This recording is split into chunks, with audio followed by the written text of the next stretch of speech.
मेरा नाम रमन है। हम घर में 3 ही लोग थे, मैं, मेरी माँ और मेरा छोटा भाई जगत। मेरा छोटा भाई जगत शुरू से ही बहुत शरारती रहा था। मैं अपने घर का बड़ा बेटा था।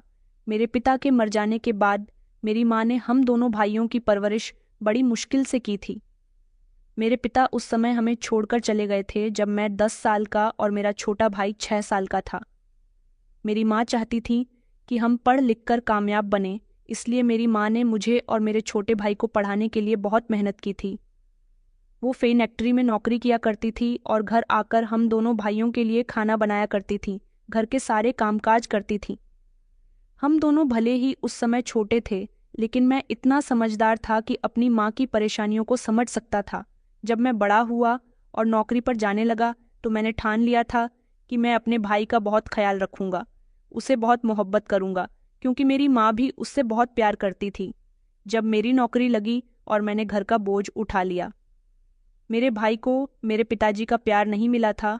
उस समय वो बहुत छोटा था, ज्यादा कुछ जानता भी नहीं था, लेकिन मैं इतना समझदार था कि सब कुछ समझता था। मेरा भाई अभी कॉलेज में पढ़ाई कर रहा था, जबकि मैं अच्छी कंपनी में नौकरी कर रहा था। ऊपर वाले की कृपा थी कि पढ़ाई पूरी होने के बाद जल्द ही मुझे अच्छी जगह नौकरी मिल गई थी, जहां से मैं अच्छा कमा लिया करता था। मेरी नौकरी लगने के बाद मेरी माँ ने फैक्ट्री में काम करना छोड़ दिया था। मैंने उनसे कहा था कि बस आपने हम दोनों भाइयों के लिए बहुत मेहनत कर ली, अब मैं सब कुछ ठीक कर दूंगा। मेरा परिवार ही मेरे लिए सब कुछ था। हम लोग ज्यादा अमीर तो नहीं थे, मगर जिंदगी खुशहाल गुजर रही थी। 1-2 बार मैंने देखा था कि जब मैं ऑफिस से घर आता तो माँ का मूड बड़ा ही उदास होता था। मैंने माँ से कई बार पूछा था कि आप उदास क्यों हो। उन्होंने मुझे अपने उदास होने की कभी वजह नहीं बताई थी। वो मेरे सामने हमेशा खुश रहती थी और यही कहती थी कि बेटा तुम बहुत समझदार हो, तुम्हारे जैसा कोई नहीं। मैं ज्यादातर अपने काम में ही बिजी रहता था। सुबह 9 बजे तक ऑफिस के लिए निकल जाता था। रात को 11 या 12 बजे ही घर के अंदर दाखिल होता था, क्योंकि मैं ओवर टाइम भी किया करता था, जिसकी वजह से महीने में मेरे अच्छे खासे पैसे निकल आते थे। मैंने माँ से वादा किया था कि घर का खर्च और भाई की पढ़ाई का खर्च सब अब मेरी जिम्मेदारी है, मैं सब कुछ ठीक कर दूंगा। लेकिन अब माँ चाहती थी कि वो मेरी शादी कर दे।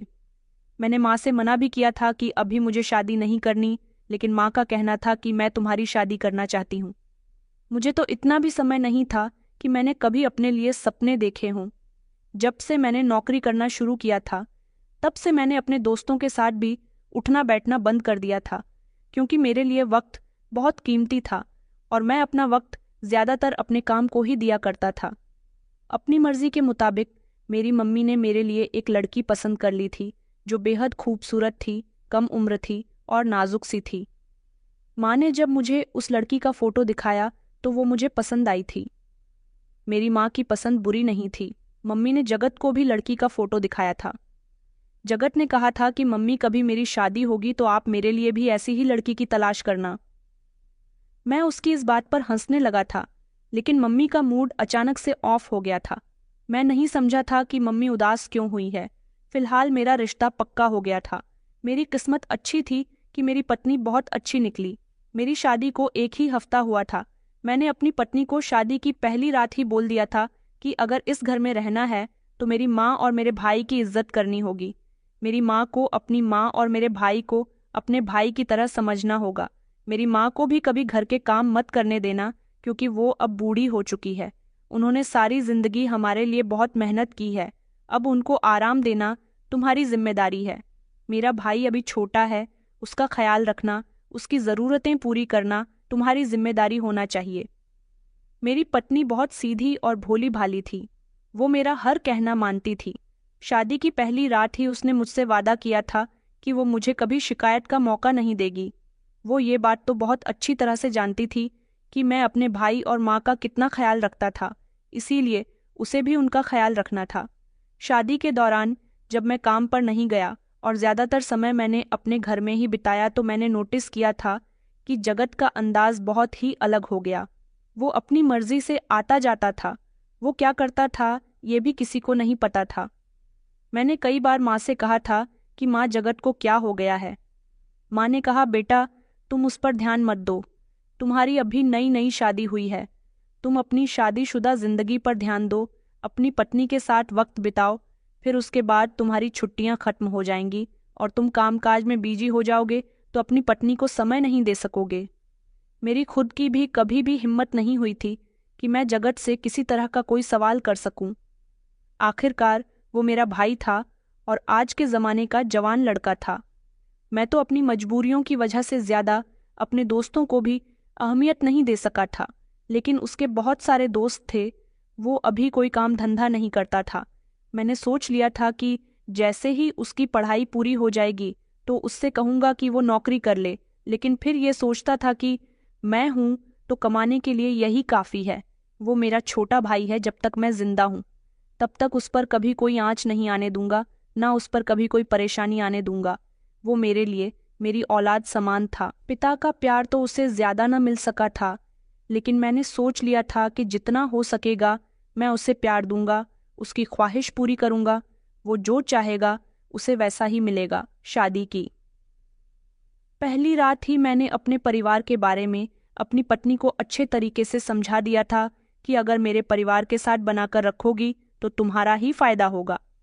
मेरी पत्नी बहुत ही मासूम और खूबसूरत सी थी। उसका नाम रवीना था। रवीना कहने लगी कि मैं आपकी बात हमेशा अपने दिमाग में रखूंगी।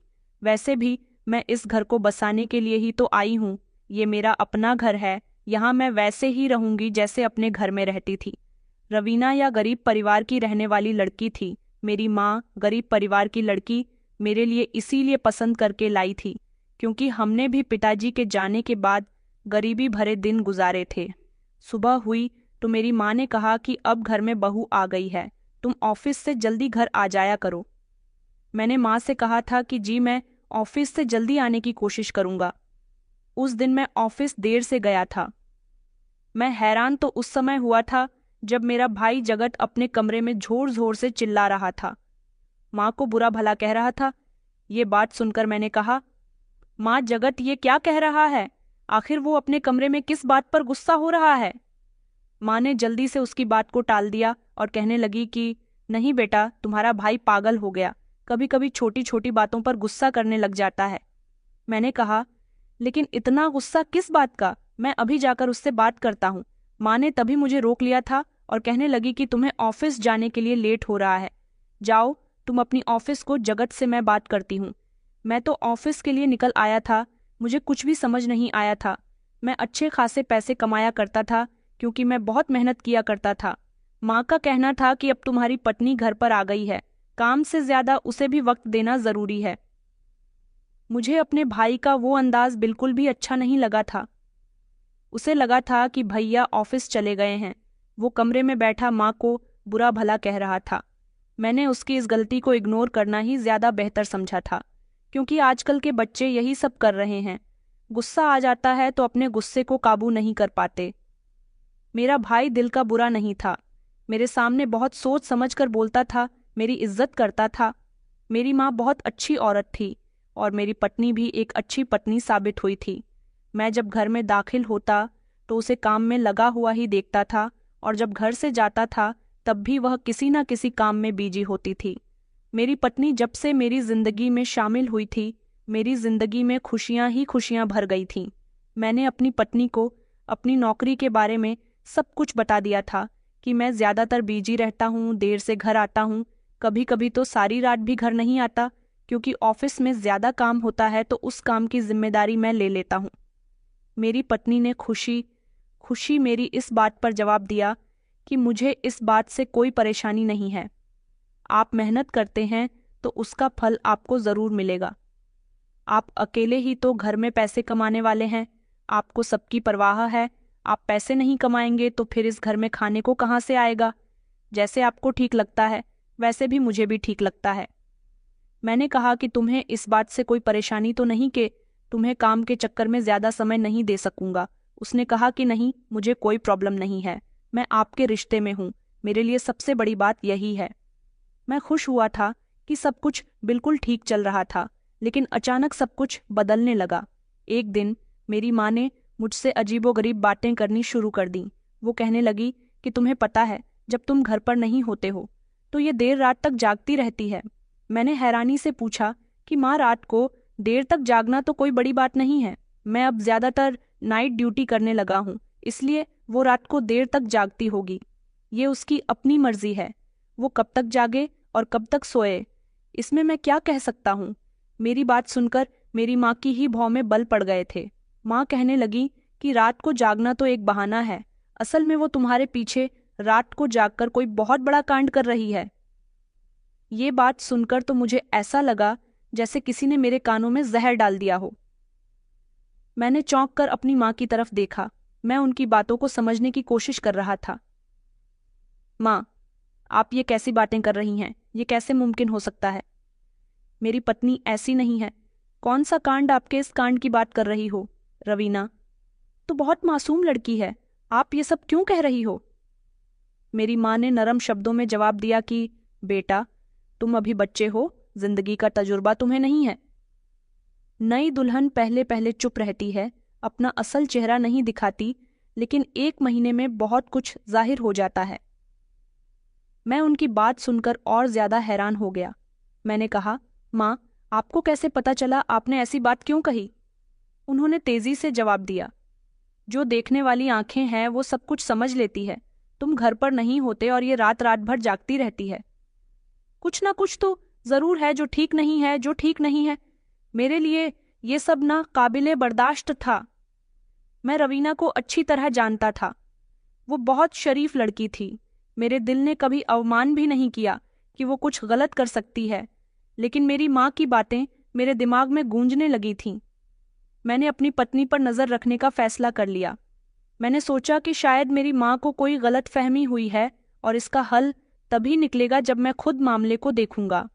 अगली रात जब मैंने नाइट ड्यूटी नहीं की थी और मैं जल्दी घर आ गया था, मैं सारी रात देर तक जागता रहा। मैंने देखा कि मेरी पत्नी सच में रात को जाग रही थी। वो बस कमरे में ही इधर से उधर टहल रही थी।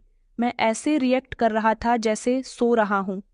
थोड़ी देर टहलकर मेरी पत्नी भगवान के आगे हाथ जोड़कर बैठ गई थी, लेकिन उसकी आंखों से आंसू निकल रहे थे।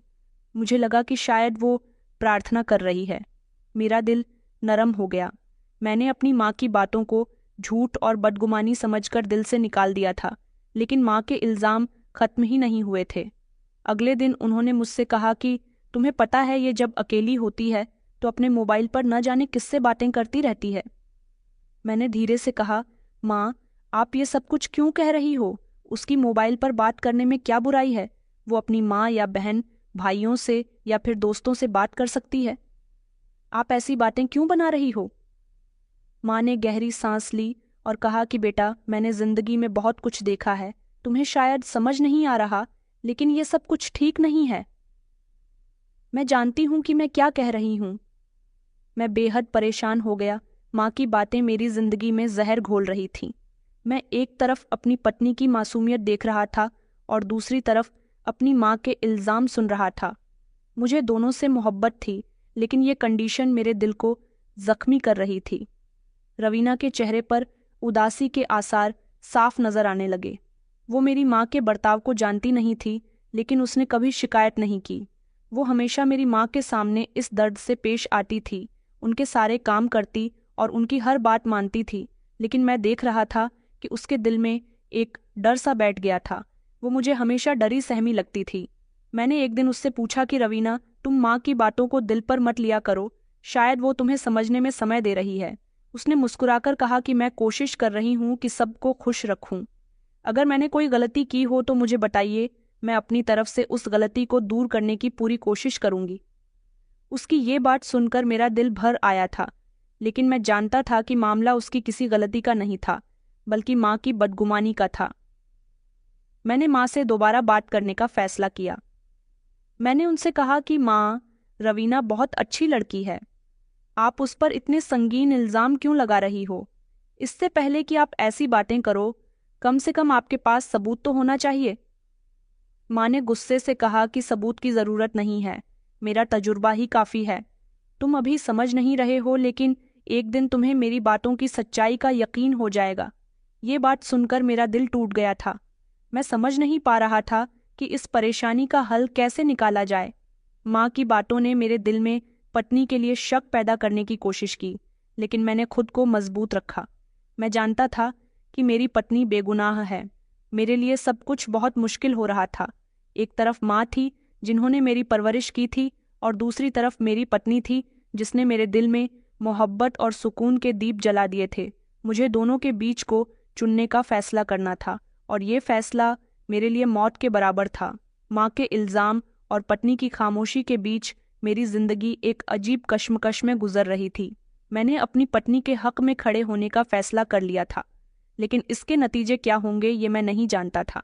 मेरी माँ का बर्ताव बदलने लगा था, और ये बदलाव मेरे लिए न काबिले यकीन था। मैं हमेशा ये सोचता था कि मेरी माँ, जिन्होंने अपनी ज़िंदगी में बहुत सारी परेशानियाँ झेली थीं, वो कभी किसी के ऊपर जुल्म नहीं करेगी। लेकिन मेरी पत्नी रवीना के साथ उनका बर्ताव देखकर मुझे हैरत और दुख हो रहा था। वो हर समय रवीना को तंग करने का कोई न कोई बहाना ढूंढ लेती। मेरे दिल में अपनी माँ के लिए बहुत इज्जत थी। मैं जानता था कि वो जिंदगी भर मजबूती से खड़ी रहेंगी, और उनका हर फैसला हमेशा हमारे फायदे के लिए होता था। लेकिन अब वही माँ मेरी पत्नी को बर्दाश्त नहीं कर पा रही थी। रवीना के साथ उनकी बातों में सख्ती आ चुकी थी, और वो हर समय उस पर छोटे छोटे कामों को लेकर रोक टोक करती रहती थी। घर का हर काम अब रवीना की जिम्मेदारी था। सुबह से शाम तक वो किचन के काम, साफ सफाई, कपड़े धोना और भी बहुत सारे कामों में बिजी रहती थी। माँ उसे 1 मिनट के लिए भी आराम नहीं करने देती थी। वो कोई भी छोटा सा काम भी खुद करने के बजाय रवीना से करवाया करती थी, और अगर किसी काम में ज़रा सी भी देर हो जाती तो उसे बहुत सारी बातें सुनने को मिलती थीं। रवीना की हिम्मत मुझे हैरान कर रही थी। वो सब कुछ सब्र और खामोशी से बर्दाश्त कर रही थी। जब मैं शाम को घर आता तो वो एक मुस्कुराहट के साथ मेरा स्वागत करती थी। हालांकि उसके चेहरे पर थकन साफ नजर आ रही होती थी। वो कभी मेरे सामने शिकायत नहीं करती थी, लेकिन मैं जानता था कि वो दिल में बहुत तकलीफ सह रही है। माँ का बर्ताव दिन ब दिन सख्त होता जा रहा था। वो बार बार मुझसे कहती कि ये लड़की हमारे घर के लिए ठीक नहीं है, इसके दिल में तुम्हारे लिए मोहब्बत नहीं है, ये तो बस तुम्हारे पैसे पर नजर रखती है। मैं उनकी बातें सुनता लेकिन जवाब नहीं देता था। मैं जानता था कि वो गलत कह रही है, लेकिन माँ को जवाब देना मेरे लिए आसान नहीं था। मैं इज्जत और प्यार के साथ उन्हें समझाने की कोशिश करता था। माँ, रवीना बहुत अच्छी लड़की है। वो आपकी हर बात मानती है, आपके हर हुक्म का पालन करती है। आपका व्यवहार उसके साथ इतना सख्त क्यों हो रहा है? माँ के माथे पर बल पड़ जाते थे। वो गुस्से से कहती थी कि बेटा, समझ नहीं आ रहा है, ये लड़की तुम्हें मुझसे दूर करने की कोशिश कर रही है। तुम्हें इसके जाल में नहीं फंसना चाहिए। मैंने जवाब दिया, माँ, मैं आपसे दूर कैसे हो सकता हूँ? आप मेरी माँ हैं, मेरे लिए सब कुछ है, मगर रवीना मेरी पत्नी है, और उसका भी हक है कि मैं उसके साथ इंसाफ करूं। माँ ने एक ठंडी सांस भरी और कहा कि अगर तुम सच में इंसाफ करना चाहते हो तो इसके साथ जाकर अलग रहो, मतलब उसको यहाँ से लेकर अपनी दुनिया कहीं और बसा लो। तुम यहाँ इस घर से चले जाओ, ये घर उसके लिए नहीं है। ये सब सुनकर मैं हैरत में डूब गया था। मुझे मेरे दोस्त की एक बात याद आई थी, जो अपने घर से बहुत तंग था। उसकी पत्नी के साथ उसकी माँ बहुत बुरा व्यवहार करती थी, लेकिन कभी उन्होंने अपने बेटे या बहू को घर से अलग होने की परमिशन नहीं दी थी। मेरा दोस्त कहता था कि कोई भी सगी माँ खुद कभी भी अपनी बहू को अलग नहीं करती, और ना ही अलग होने की एडवाइस देती है, और जिनका एक ही बेटा होता है वो तो कभी भी ऐसा नहीं कर सकती। एक बेटे वाले कभी भी अपने बेटे को अलग होने का नहीं कह सकते। लेकिन फिर मेरी माँ ऐसा क्यों कह रही थी? मैंने सोचा कि माँ से एक बार और बात करके देखता हूँ मैं, और क्या कर सकता था। मैंने माँ से कहा, माँ, मैं अपनी माँ से अलग कैसे हो सकता हूँ? अगर मैं अलग हो जाऊंगा तो आपका क्या होगा? आपका और जगत का ख्याल कौन रखेगा? जगत तो वैसे भी आजकल अपनी अलग ही दुनिया में रहता है, पता नहीं किस समय घर के अंदर आता है। उसका तो अभी बचपन ही खत्म नहीं हो रहा है, वो भला आपका क्या ध्यान रख सकता है? माँ ने सख्त शब्दों में जवाब दिया, हम अपना ख्याल खुद रख सकते हैं। तुम्हें इसके साथ यहाँ रहने की जरूरत नहीं है। अगर ये तुम्हारे साथ रहना चाहती है तो इसे लेकर यहाँ से चले जाओ। माँ की बात सुनकर मेरा दिल दुख से भर गया था। माँ की बातें मेरे दिल पर तीर की तरह वार कर रही थीं।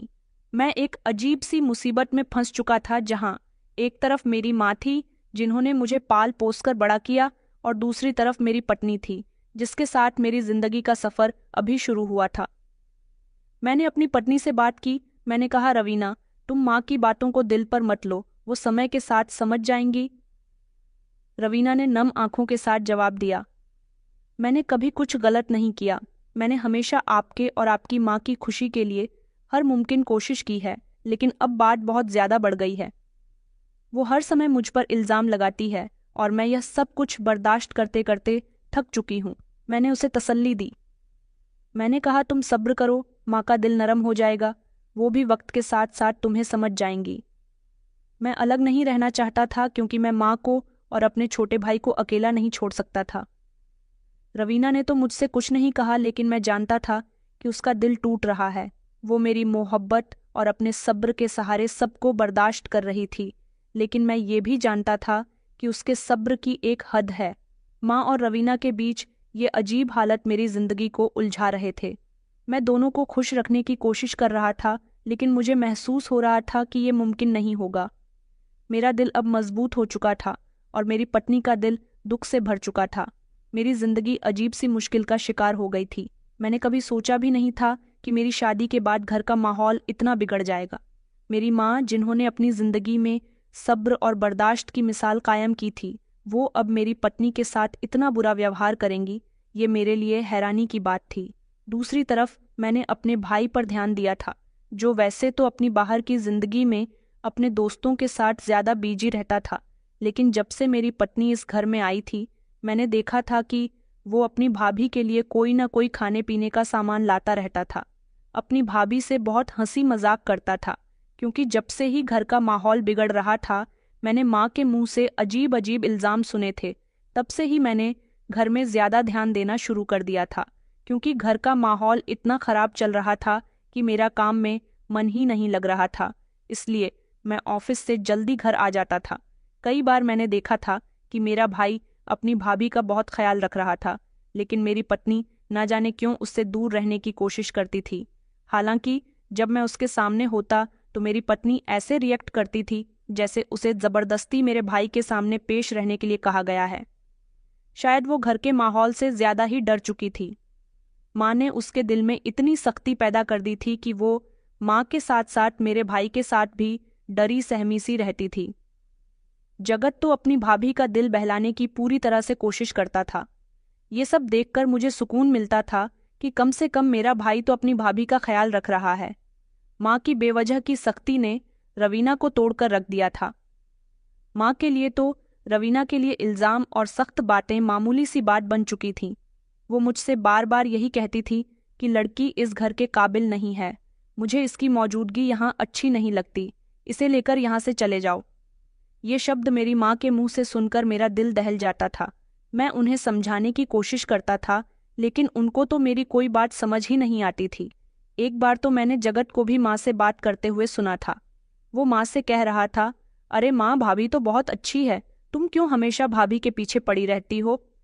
जगत के इस सवाल पर माँ पूरी तरह से खामोश हो गई थी। उन्होंने उसको कोई जवाब नहीं दिया था, जबकि माँ मुझे हर बार यही कहती कि ये मेरा घर है और यहाँ मेरी मर्जी चलेगी। यहाँ किसको रहना है और किसको नहीं, मैं अंदर से टूट रहा था। मेरी माँ, जिनसे हमेशा से मैं मोहब्बत करता था और जिंदगी में बहुत इज्जत करता था, अब वो मेरे लिए एक मुसीबत बन चुकी थी। आखिर वो मुझे और मेरी पत्नी को इस घर से क्यों निकालना चाहती थी? इस सवाल का जवाब मुझे कहीं से कहीं तक नहीं मिल रहा था। दूसरी तरफ रवीना भी बदल गई थी। वो खामोश रहने लगी थी, ना मुझसे दिल की बात करती थी और ना ही कुछ कहती थी। ज्यादातर समय वो रात को भगवान के आगे हाथ जोड़कर प्रार्थना करती रहती थी। मैं जब भी उसकी तरफ देखता, उसके चेहरे पर उदासी और आंखों में गम के साए देखता था। वो इस घर में खुश नहीं थी और ये बात मुझे अंदर से खाए जा रही थी। अभी हमारी शादी को 1 साल भी नहीं हुआ था और ये समय तो ऐसा होता है जब एक नई नवेली दुल्हन को खुशियों से भरपूर होना चाहिए। ये वो वक्त होता है जब पति और पत्नी एक दूसरे के करीब आते हैं, अपने सपनों और फ्यूचर के बारे में बातें करते हैं और अपनी जिंदगी को खूबसूरत बनाते हैं। लेकिन मेरी शादी का ये समय तो मुश्किल और परेशानियों से भरपूर था। रवीना की उदासी मुझे बेहद परेशान करती थी। मैं उसे खुश देखना चाहता था, लेकिन हालात ने उसकी मुस्कुराहट छीन ली थी। वो ज्यादातर अकेली बैठी रहती थी, और जब भी मैं उससे बात करने की कोशिश करता वो कोई जवाब नहीं देती थी। ये खामोशी मुझे बेचैन कर रही थी। एक दिन मैंने उससे कहा कि रवीना, तुम मुझसे बात क्यों नहीं करती हो? मैं तुम्हें खुश देखना चाहता हूँ, लेकिन तुम हर समय चुप रहती हो। आखिर क्या बात है? उसने नम आंखों के साथ मेरी तरफ देखा और धीरे से कहा, मैं आपसे शिकायत नहीं कर सकती, लेकिन मैं बहुत तकलीफ में हूँ। आपकी माँ मुझे कभी कबूल नहीं करेगी। मैंने हर मुमकिन कोशिश कर ली है कि उनकी सेवा करूं, उनका दिल जीतूं, लेकिन वो मुझे बर्दाश्त नहीं करती। मैंने उसे तसल्ली दी कि रवीना ये वक्त गुजर जाएगा।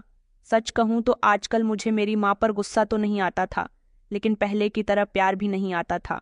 वो मेरी पत्नी के पीछे ही पड़ गई थी। पर एक दिन मैंने माँ के कमरे में जाने से पहले खामोशी से झांका कि पहले देख लूं आखिर माँ कमरे के अंदर क्या कर रही है, क्योंकि मुझे उनसे ज़रूरी बात करनी थी। वहीं मैं अपनी पत्नी की वकालत, और क्या यही तो मैं करने के लिए गया था? लेकिन वो तो अपने कमरे में बैठी रो रही थी और ऊपर की तरफ देखकर कह रही थी कि हे भगवान, मैं बहुत परेशान हूँ, बहुत बुरी हालत में हूँ। ये इस घर में क्या हो रहा है? बस तू उसको बचा ले। मैं उसकी सच्चाई सबके सामने नहीं आने देना चाहती, या फिर उसे सुधार दे।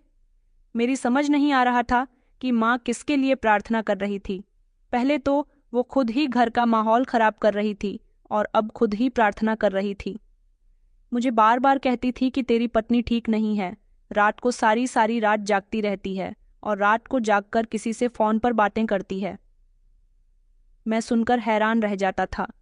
अब तो मुझे गुस्सा आने लगा था। मेरे दिल और दिमाग में अजीब सी जंग चढ़ गई थी। माँ की बातें मेरे दिमाग के चारों तरफ गूंज रही थीं। एक तरफ उनकी बातों ने मुझे बेसुकून कर दिया था, तो दूसरी तरफ मुझे अपनी पत्नी पर शक होने का ख्याल अंदर से कमज़ोर कर रहा था। मैं माँ से समझने आया था कि मेरी माँ ने अपनी ज़िंदगी में जीतने, दुख और परेशानियाँ सही हैं। उस हिसाब से वो मेरी पत्नी के लिए आसानियाँ पैदा करेंगी। लेकिन उनके बर्ताव ने मुझे हैरान कर दिया था। जब उन्होंने ये कहा कि आज रात तुम ऑफिस जाने को कहना, मगर जाना मत। रात के समय खुद ही अपनी पत्नी को खामोशी से देख लेना कि वो तुम्हारे पीछे क्या करती है। उनके शब्दों में इतना यकीन था कि मुझे लगने लगा कि शायद वो कुछ ऐसा जानती है जो मैं नहीं जानता। लेकिन मैं अपनी पत्नी रवीना की मासूमियत और उसकी सादगी को देखकर ये सब मानने के लिए तैयार नहीं था। रवीन एक सीधी और समझदार लड़की थी और उसके बारे में माँ का ऐसा सोचना मेरे लिए बर्दाश्त के बाहर था। माँ की बातों ने मेरे दिल में शक का बीज तो बो दिया था। हालांकि मैं अपनी पत्नी पर पूरी तरह से भरोसा करना चाहता था, लेकिन माँ के कहने का अंदाज ऐसा था जैसे वो बिल्कुल हकीकत बयां कर रही हो। आखिरकार मैंने फैसला किया कि शक को खत्म करने के लिए मुझे रात के समय खामोशी से घर के अंदर दाखिल होना होगा और अपनी आंखों से देखना होगा कि क्या सच में माँ जो कह रही है वह सच है या फिर ये सब उनकी गलत फहमी है। मैंने रवीना से काम का बहाना बनाया और कहा कि शायद आज मुझे ऑफिस में ही रुकना होगा। मैं कल सुबह ही घर आऊँगा, तुम आराम से सो जाना, मेरा इंतज़ार मत करना। मेरे ऐसे शब्दों पर उसने कोई शक जाहिर नहीं किया, बल्कि हमेशा की तरह मुस्कुराकर कहा कि अच्छा ठीक है, मैं आपका इंतज़ार नहीं करूँगी और जल्दी ही सो जाऊँगी। लेकिन मैं जानता था कि वो रातों को जाग जाग कर भगवान के आगे बैठकर प्रार्थना करती थी। रात के समय जब पूरा मोहल्ला गहरी नींद में सो रहा था, तो मैं धीरे से घर की तरफ बढ़ा। रास्ते में मेरे दिल की धड़कन बढ़ती जा रही थी। एक अजीब सी बेचैनी और डर ने मुझे अपनी लपेट में ले लिया था। मैं सोच रहा था कि अगर माँ की बातें गलत निकलीं तो मेरी पत्नी के साथ ये नाइंसाफ़ी कैसे सुधारी जा सकती है, और अगर उनकी बात ठीक निकली तो क्या मैं इस हकीकत को एक्सेप्ट कर सकूंगा। फिलहाल मैं घर पहुंच गया था। घर के दरवाजे की चाबी मैं सुबह ही लेकर निकल गया था, इसलिए मैंने अपनी जेब से चाबी निकाली और धीरे से दरवाज़ा खोला। हर तरफ खामोशी छाई हुई थी। मैंने अपने जूते उतारे ताकि कोई आवाज़ न हो और दबे दबे कदमों से मैं रवीना के कमरे की तरफ बढ़ा। जब मैं कमरे के करीब पहुंचा तो अंदर देखा कि मेरी पत्नी जाग रही है और भगवान के आगे बैठकर फूट फूट कर रो रही है। मैं चुपके से पीछे से गया और मैंने अपनी पत्नी के कंधे पर हाथ रख लिया था। उसने जैसे ही मुझे पलटकर देखा तो उसके चेहरे पर मेरी नज़र गई और उसका चेहरा देखकर मेरे होश उड़ गए थे, क्योंकि उसका चेहरा तो लाल हो रहा था। उसने दुपट्टे से अपने कपड़े भी ढके हुए थे। मेरी समझ नहीं आया कि उसने अपना शरीर दुपट्टे से क्यों ढका हुआ है। मैंने झट से उसका दुपट्टा भी उसके शरीर से हटाया तो उसके शरीर के कपड़े भी फटे हुए थे। ये सब देखकर तो मेरे पैरों तले से ज़मीन निकल गई थी। मैंने कहा कि किसने तुम्हारा ये हाल किया? ये सब क्या है? रवीना, क्या माँ ने ये सब किया है? रवीना रोने लगी और कहने लगी कि नहीं, माँ ने तो आज मुझे बताया है कि उनके दिल में क्या चल रहा है। मैंने कहा क्या मतलब है? तो वो कहने लगी कि अब मुझे समझ आया कि आपकी माँ क्यों चाहती है कि हम इस घर से चले जाएं, क्योंकि मेरे साथ जो हो रहा है इस सब को वो अच्छे से जानती है और इसीलिए वो मुझे और आपको इस घर से निकालना चाहती है। लेकिन यहाँ से जाने का फैसला हमारा होगा और हमारा यहाँ से चले जाना ही बेहतर है, क्योंकि मेरे साथ ये सब कुछ आपकी माँ ने नहीं बल्कि आपके भाई ने किया है। ये सब सुनकर तो मैं शॉक्ड रह गया था। मैंने कहा, ये तुम क्या कह रही हो? मेरी पत्नी कहने लगी कि आज मैं आपसे कुछ भी नहीं छुपाऊंगी। अभी थोड़ी देर पहले ही आपका भाई मेरे कमरे से निकल कर गया है। दरअसल जब उसे पता चलता है कि आप यहाँ घर में नहीं हो, तब वो मेरे कमरे में आकर मेरे साथ जबरदस्ती करने की कोशिश करता है। कई बार वो मेरे साथ जबरदस्ती करने में नाकाम रहा। उसे मुझे तंग करना बहुत अच्छा लगता है। वो मेरे साथ छेड़खानी करता है, मेरे साथ मारपीट करता है। आज भी उसने मुझे बुरी तरह से मारा है। आपने शादी की रात ही मुझे बता दिया था कि आप अपने भाई और माँ से बहुत मोहब्बत करते हो।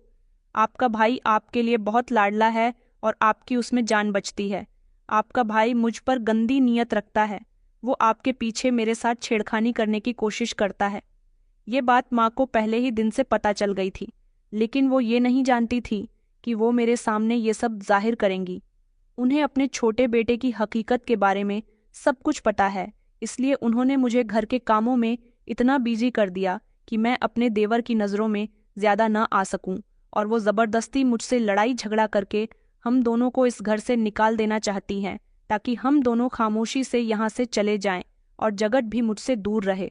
आप इस घर का बोझ उठा रहे हो और वो नहीं चाहती कि आपको कभी आपके भाई की हकीकत पता चले और आप दोनों भाइयों के बीच कोई दरार आ जाए। वो आपसे बहुत मोहब्बत करती है।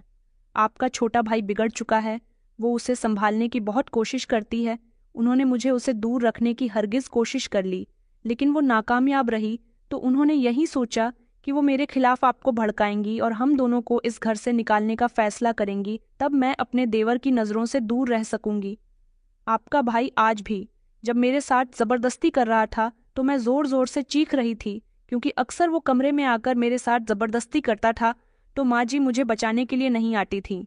मैं खुद अपने मुंह से आपको और आपकी माँ को जगत की हकीकत नहीं बताना चाहती थी, क्योंकि मैं जानती थी कि आपके लिए मुझसे पहले आपका भाई और माँ ज़्यादा अहमियत रखते हैं, इसलिए कभी आपको मेरी बात पर यकीन नहीं आएगा। लेकिन आज जब मुझे मांझी ने जगत से बचाया और उसे डांटकर कमरे से भेज दिया, तो उन्होंने मुझे सारी हकीकत के बारे में बता दिया कि इसलिए तो मैं चाहती हूँ कि तुम दोनों इस घर से चले जाओ। जगत ने अपने आप को बिगाड़ लिया है, उसे तो मैं इस घर से नहीं निकाल सकती, लेकिन तुम दोनों पति पत्नी बहुत समझदार हो। रमन तुम्हें यहाँ से ले जाएगा तो तुम्हारा बहुत ख्याल रखेगा। रवीना की पूरी बात सुनने के बाद मेरा खून खौल उठा था। मैं उसी समय अपने कमरे से बाहर निकला और अपने भाई के कमरे में गया।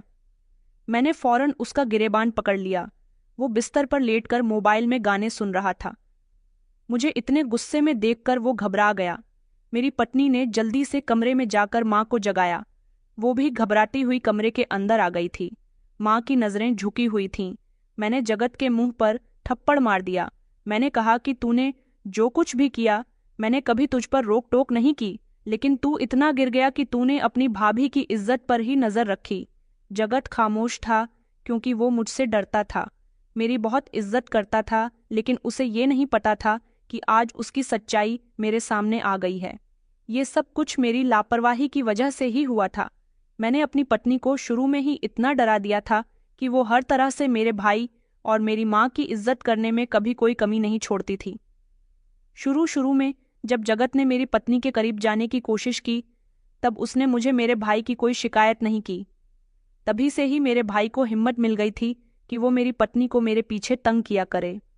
मगर माँ को घर में होते हुए भी ये सब कुछ पता चल गया था, और वो ये नहीं चाहती थी कि उनके छोटे बेटे की कमियां उनके बड़े बेटे के सामने आए। माँ जगत से बहुत प्यार करती थी क्योंकि वो सबसे छोटा था और उसे पिता का प्यार भी बहुत कम मिला था। मेरा भाई मेरे हाथ से काफी पिट चुका था। माँ हम दोनों को बचा रही थी। मुझे उस पर बहुत गुस्सा आ रहा था क्योंकि आज मैं उसके साथ अपना सारा हिसाब किताब करना चाहता था। माँ कहने लगी कि बेटा, ये सब कुछ हमारी लापरवाही की वजह से हुआ है। हम इसको हमेशा बच्चा समझते रहे। हमने कभी ये नहीं सोचा कि ये घर से बाहर निकलकर क्या करता है और इसकी जिंदगी में क्या चल रहा है। लेकिन आज जो तुम कर रहे हो बिल्कुल ठीक कर रहे हो।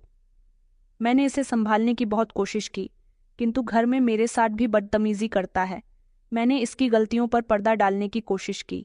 ये मेरी सबसे बड़ी गलती थी, मगर मुझे ये नहीं पता था कि ये अपनी भाभी की इज्जत पर नजर रखने लग जाएगा। इसी दिन के लिए मैं इसकी हर गलती पर पर्दा डालती थी। मैं नहीं चाहती थी कि तुम दोनों भाइयों के बीच कोई लड़ाई झगड़ा हो। इसीलिए तो मैंने सिर्फ तुम्हें ही अपनी पत्नी को यहाँ से ले जाने की बात कही थी। मैं जगत पर कोई बात नहीं आने देना चाहती थी, लेकिन क्या करूं बहू, काफी दिनों से इसके अत्याचार सह रही है। आज मैंने तुम्हें जानबूझकर घर आने के लिए कहा था ताकि तुम इसकी हरकत अपनी आंखों से देख सको, क्योंकि अब मैं इसकी हरकतें छुपाते छुपाते थक गई थी। मैंने जगत के मुंह पर एक और जोरदार थप्पड़ मार दिया था। सबसे ज्यादा गुस्सा तो मुझे इस बात पर आ रहा था कि वो इतनी सारी गलतियां करने के बाद भी शर्मिंदा नहीं हो रहा था। वो जैसा का तैसा मेरे सामने खड़ा हुआ था। माँ ने हम दोनों भाइयों की परवरिश एक समान की थी, मगर ना जाने क्यों मेरा छोटा भाई इतना बिगड़ गया था कि वो इतनी बुरी हरकतें करने लगा था। मेरी पत्नी बहुत सीधी थी। ये उसके सीधेपन का सबूत था कि इतना सब कुछ हो जाने पर भी वो सिर्फ रोती रहती थी और ऊपर वाले से इंसाफ की गुहार लगाती रहती थी। मगर उसने कभी मेरे भाई की शिकायत मुझसे या मेरी माँ से नहीं की। वो इस घर में रहना भी चाहती थी और मेरे भाई से आज़ाद भी होना चाहती थी। मैंने अपनी पत्नी रवीना की हालत को भी ध्यान में रखा। वह बहुत डर रही थी, खामोश और मानसिक तौर पर सहम रही थी। मैंने माँ से कहा, अब आपको अपने छोटे बेटे के बारे में ज्यादा सोचने की जरूरत नहीं है। मैं इसे अभी और इसी समय पुलिस के हवाले कर देता हूँ। मैंने उसी समय मोबाइल उठाया और पुलिस का नंबर डायल करने लगा, जब अचानक पुलिस के डर से जगह डर गया और मेरे कदमों में आकर मुझसे माफ़ी मांगने लगा। मैंने उसे माफ़ नहीं किया तो वो मेरी पत्नी के कदमों में चला गया और रोने लगा। कहने लगा कि भाभी मुझे माफ़ कर दो, प्लीज़ मुझे पुलिस के हवाले मत करना, भैया को रोको, मुझसे गलती हो गई। मैंने कहा कि मैं तुम्हें कभी माफ़ नहीं करूँगा, निकल जाओ हमारे घर से। माँ कहने लगी कि नहीं बेटा, इसे पुलिस के हवाले मत करो।